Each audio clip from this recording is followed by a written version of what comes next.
Hey guys, welcome back to the channel. So Awakening of the New Era would be releasing on December 8th, and I have a lot of friends that are coming in from MTG and Pokemon into One Piece, and they kind of are confused on what are the products that they should get in order for them to get into the One Piece card game. Now, one of the main problem is there is a lot, especially in TikTok, that are opening those Chinese Awakening of the New Era cards, which is not playable in the TCG itself. So with that said, I wanted to make a short video to kind of help out those newer players on transitioning into One Piece and not spending their money on things that is not officially licensed by the game, and also show you the resources where you could go. So if you have a friend too that is struggling on identifying what product to get, then you can share this video to them, and hopefully you guys like and subscribe, and let's go and get started. So the first thing we're going to talk about is the rules for use for the Japanese version, English version, and the simplified Chinese version. Now, the Japanese versions are only usable in terms of competitive play in Japan, Hong Kong, Taiwan, Singapore, Malaysia, Indonesia, Philippines, and Thailand. Now, I personally play in US, North America, and also sometimes in the Philippines when I take vacations over there. And the Japanese cards are fine over there, but here in the US, it's not allowed in competitive play. So for the English version, it's just North America, Latin America, Europe, and Oceania. And then for the simplified Chinese version, it's inland China. So there are some cards that you would see being opened up in TikTok and whatnot, in Drip, that are majority Japanese version. Now, newer players buy these thinking that it is legal to play in the US, but unfortunately it's not. There's a lot of people that import it into the US, but they're not able to play it. But if you are a collector, then you could just, let's say for me, I do collect PSA 10s that are Japanese version, and that's fine for collections. But if you're on the competitive route, make sure that the cards that you're getting are the English version. So one of the ways to easily distinguish between an English and a Japanese version is the packaging. So if you're not buying a case, then this is the one that you're going to be looking for. This has to be kind of a cubic box wherein the packs are lying down. Of course, you can't see that one. But the text on these ones is full English. And if you compare it to the Japanese one, you would see it's kind of a rectangular form, wherein it has the Japanese text over here. And also you would see that these are not officially listed in TCG. What I mean by that one is that they try to write it on some of the listing as these boxes, OP05, Awakening of the New Era sealed. Some of them put Japanese, some of them do not, so be careful on that one. That's why I really want to emphasize on this one. And if you look at the pack, and especially in TikTok, there's a few of my friends that have bought this one already, they would see oh, the romance, Dawn is available in TikTok, but they failed to see that it's actually in Japanese, and they're not able to use it in competitive play. And you would see if there's any foreign characters and then there's no indication that it's an English version, then it's on a different language. The one that you need to look for is the one on top. It has to say English version, and it would have the English card in the 2 hits. So that's one thing that you have to remember. Now, one of the main question is where do I see the official release dates for these ones, so you don't get caught off guard and miss the release date, or if you could buy it online for pre-order already. So if you go to the onepiece.cardgame.com, you would arrive into this page, and I will link it down below. You would now go to the products, and it would show you the products available for your region. Now, if you are on a different one, let's say you're from the Philippines, then you have to select it there, and it would show you the ones that are being released for certain dates on your region. So for example, the Ultimate deck, the Three Brothers, is releasing in Japanese on December 23, 2023. So this is a chance for you to get that. Maybe stores would be pre-ordering before then. But if you are in the United States, you would see that like the product for like the Three Brothers is releasing on April 2024, and that is the English version. So that's why like you have to be careful on like the pre-orders that you see. Make sure that they're actually English if you plan on playing, in the North America. But if you're in, the Asia regions and, like you see that pre-order, then, definitely like it's fine for you to get those ones. Now for this next section, we're just going to talk about like the different type of sealed products so that you are familiar with it. Now, the first, most expensive one is, of course, the booster cases, which contains 12 booster boxes. And you would see here that some of the prices are super expensive and also very out of reach for majority of the people. Now, before Romance Dawn was about like $2,000 per box, and some at release was much lower. But since the game has exploded in popularity, it kind of got invaded by the scalpers, the pseudo investors, and the players that are trying to speculate on the usable cards so that they can make some bucks off of it. Now that one you really can't control, so that's why newer sets would be more accessible to you. And the first expansion that released was Romance Dawn, and it was followed by the Paramount War, followed by the Pillars of Strength, and then followed by the Kingdoms of Intrigue. Now the new one that would be releasing, as we've shown you on the previous screen, is the Awakening of the New Era, and this is going to be on December 8th. So unfortunately, for those that are trying to get into the game, the one that is more affordable to you is the Kingdom of Intrigue boosters and the singles market, which we're going to be talking about later on.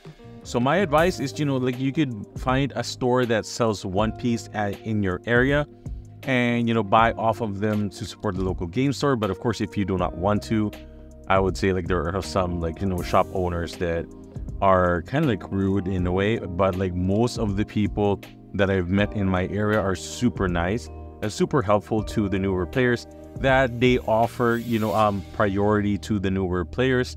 So try to visit some of your local game store, tell them that you're new and you really want to get your hands on some of the cards.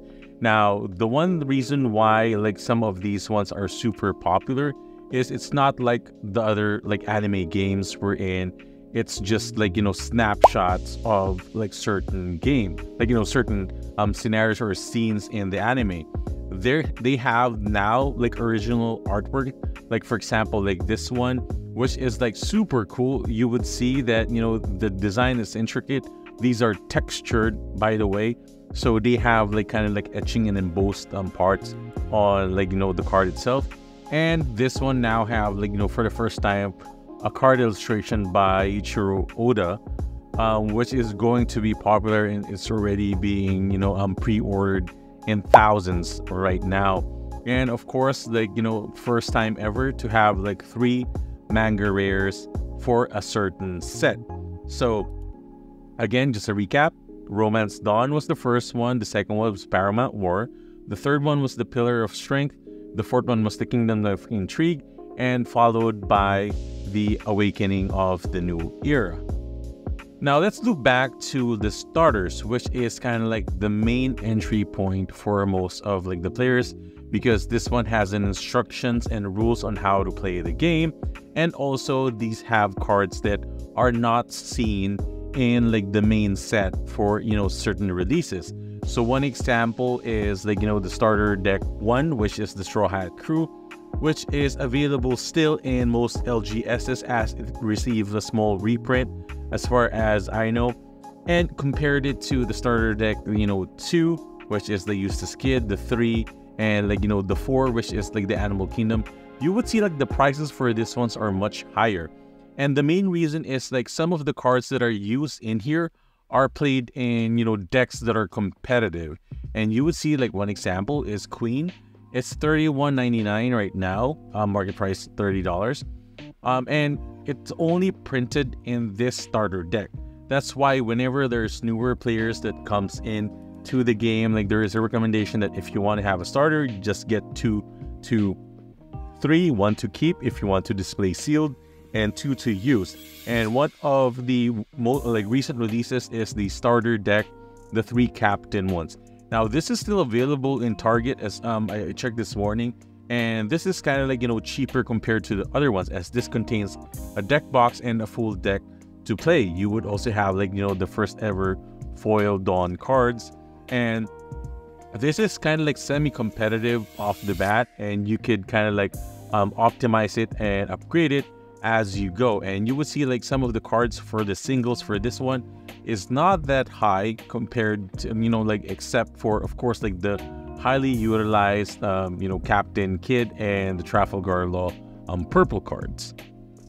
Now, if we go back to the One Piece card game site, there would be additional releases for starter decks, mainly the popular one, which is like highly anticipated ST11, the Uta green deck, and then the ST12 for the Zoro and Sanji, and of course like the ST13 for the 3 brothers. So those are coming out soon. So if you are getting into the game, you could wait for those ones, but I suggest pick up one of your 3 captains and start getting into the mechanics of things. Now, if we go back to the One Piece card game site, there would be additional releases for starter decks, mainly the popular one, which is like highly anticipated ST11, the Uta green deck, and then the ST12 for the Zoro and Sanji, and of course like the ST13 for the 3 brothers.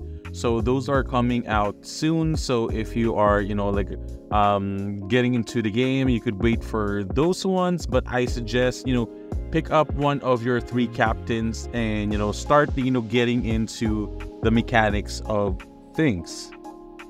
Now, hopefully all of the information that I've shared has helped you get familiarized with the One Piece product, and we'll talk about more of how to identify the price points for certain cards. Now, there are supplementary products, kind of like the gift collection and the Devil Fruit collection, that contains packs that you could open and add to your collection, and hopefully you get a hit. And that is most pack openers hope for. Now, some of these cards are high because they're being bought out, kind of like the Awakening of the New Era booster case, and the reason is for the 3 mangas. But there are some that are still low, kind of like the Intrigue you see here, we already talked about the starter decks.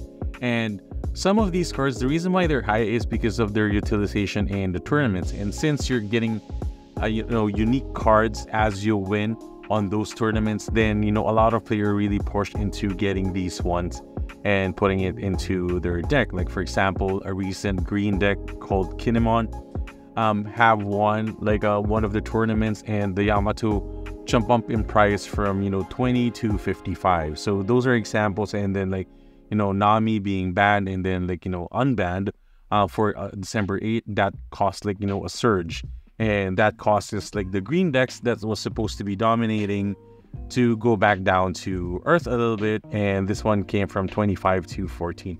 So this is TCG is kind of a great way to see if the LGS in your area or the person that are selling you in let's say a certain marketplace that you're involved to, if they're selling it fairly and kind of up to par to the price that is currently in the market based on the availability. And one thing too that I would recommend is constantly just try to focus on certain decks that you want to build or certain collections that you want to build. So for example, I am a big Mom Pirates fan, and one of the collections that I have are all of the Big Mom Pirates, which is easy to get in a way, because there is a sorter over here that kind of tells you which subtype they have. So if I click in the Big Mom Pirates, I can see all of the prices over here, the type of the cards, and those are the ones that I have acquired for my collection. So that's just one way of dealing and getting the prices for these ones. Now this can also be converted filtered by the color. So if you're going with the red purple Luffy and you want to see the red cards that are in your deck, or if you're going with the Ace event deck, then you could definitely like go over here and, you know, check out like the prices for these ones. Now, one of the tools that I recommend the most, and I'm going to be kind of like closing my whole video over here, is the Limitless TCG. And this contains like the tournaments that have happened, and this really helps players that wants to get into the competitive scene kind of like establish on what they really want and what cards they need, so that, you know, they can just be spending money on the ones that are actually effective, and then they could just like experience later on. So for example, this one, the Top Cut event, Online Treasure Cup, and the Regional Pasadena. If we click on like the Regional Pasadena, you would see here that this is the, you know, all of the decks that have placed in that tournament. And if you go and click on the list over here, it would bring you to the list with the price. Now, this is a neat thing about this one. So if I go back to that like regional and go to the deck list, you could open it over here so that like it would be much easier for you to go back and forth instead of like pressing like the back button and clicking on like the individual list. Now, there is like a ticker over here that shows you like the US, and what happens is if you click this one, it shows you the TCG player one if it's in US dollar. But if it's in euros, it would go to the card market, which is, you know, a different like place for selling and buying in Europe. So it's really helpful. Like, of course, like, you know, if you're a new player and, you know, you want to get over there, but unfortunately there isn't like any for like, you know, Asia region. I'm not 100% sure like how that one goes. Like mostly it's from Facebook market group that I've seen like when I was back in the Philippines. So this is a way for you to kind of like see like how many cards you would need for certain decks, and you would be able to read like what the card does over here. Now, one thing I would like to kind of like distinguish for the players, so that like you would know between which one is a secret rare and which one is a super rare, is like the rarity over here. Now, if I go to the pillar of strength and I put in like the high and low, this is where you would be able to kind of like see like the labels. There is like the alternate art manga, and then of course like there is the wanted poster variants, and there is like the alternate art, and then like this is like the secret rare normal art, so that like you would understand, because like sometimes the ones that is posted over here are like the expensive ones, but most of the time the one that is displayed over here is like the cheapest. So for example, the Kaponggang Beijing, if you click on this one and if you go into like the prints, you would see that there is a 66 cents one and there's a $22 one. So that if you're on a budget, you could just go with the normal printing, so that you don't get duped. Because like, you know, I was kind of like a victim of this one before. I was told that like one of the cards that I got was like a secret rare, but it wasn't. Or I mean like the alternate art, but it wasn't. And that was my bad, because like I was a very trusting person in the shop. So just really be careful on that one and get like, you know, get familiar with the price points. So guys, that is it. Hopefully this has helped you out if you're a new player. Again, if you have a friend or family that wants to get into the game and wants to get familiarized with what kind of products to buy and what are the type of, you know, products that there is and the tools that is needed, everything is in the description. And again, make sure that you have a teaching app. You could play there a little bit so that you get familiarized with like the dawn, resting the dawn, you know, triggering like, you know, certain effects and stuff like that. And it's a very, very good app. Like it doesn't have like all of the bells and whistle. Like there is an OPTCG sim, but that is for another topic on its own. And again, guys, if you have learned something from here and you found this like helpful, feel free to share it to your families and friends. And of course, do like and subscribe. And thank you guys for watching. I'll see you on the next video.